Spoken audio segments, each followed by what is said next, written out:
All right, guys, today we are going to go over the 9 biggest mistakes people make when doing any kind of row. So the first one is the space between here and here. Most people shrug. So we always want to make sure that this is down. We never want to shrug. And throughout the set even, this may kind of go like this. So you need to be aware, or you need to have a training partner check you. Make sure you keep those down. This really goes for any exercise. There's really no exercise, a push down, a curl, whatever.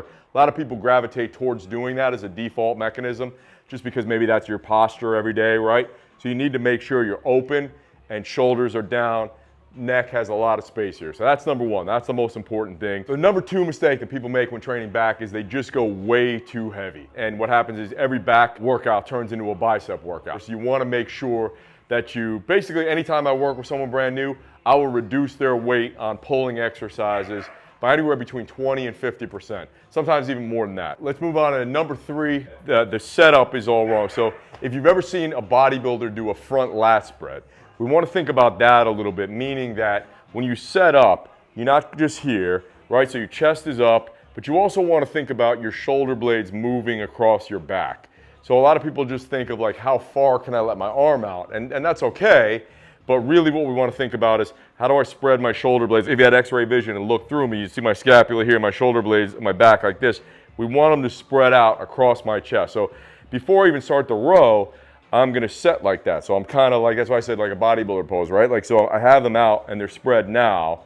As I row, we'll go into the next mistake here. So mistake number 4, not leading with your chest, right? So I want to lead with my chest, meaning I do this. So I might be, rounded a little here to get length and get a stretch across my back, but I want to lead by pushing into the pad. So if I push into the pad, that gets me where I need to be. So pushing into the pad / lifting your chest up is really the next thing. A lot of people will row and they're like this, and there's nothing happening with my back when I do that. It's all arms.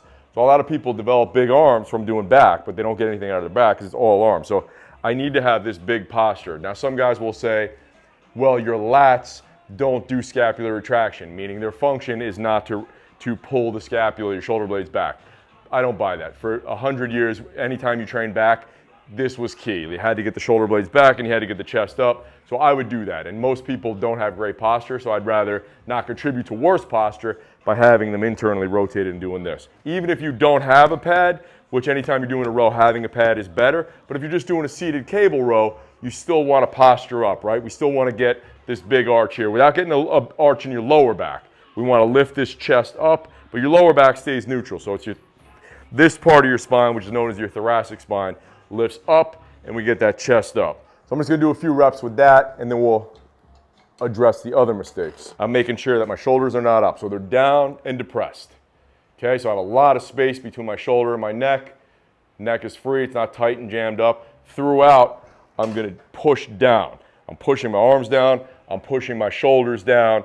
This, if you do that instantly, just now you could feel your lat activate. So we're going to activate the lats just from doing that. Posture up and row. Spread those scapula, get a good stretch. Chest up and row. Okay, next mistake is the head stays down like this. It's okay, because you'll actually get a little bit more of a stretch throughout here if you look down. It's a more advanced thing. I usually don't recommend it. But if you do look down on the stretch, as long as you're not up here, that's okay. But when we get retracted, we got to have that head up. We got to have that head tall, looking straight ahead.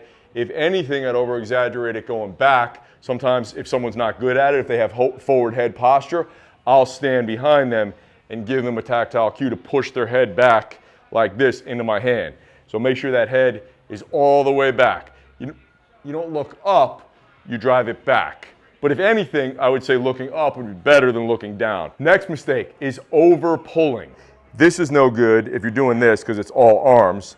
But also if you're over pulling way back here, you're not getting anything more out of your back by doing that. And it can cause some strain on your shoulders. Same thing as like going too deep on a dumbbell press, right? It's just an unnatural range. So you don't need to over pull. Nothing's really happening when I'm over pulling like that. The main thing when I'm training back is I want my shoulder blades to retract, right? So I have them spread, chest is up, I'm getting that nice stretch, and then I'm driving back. Now I'm fully retracted.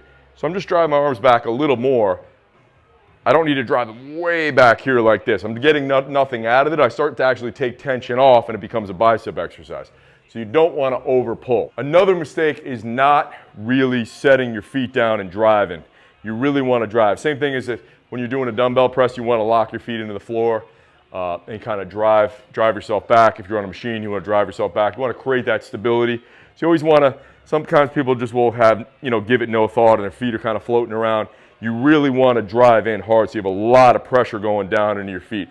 The more stability points you have, the better, right? So I have a stability point here and I have a stability point by driving my feet down into the floor.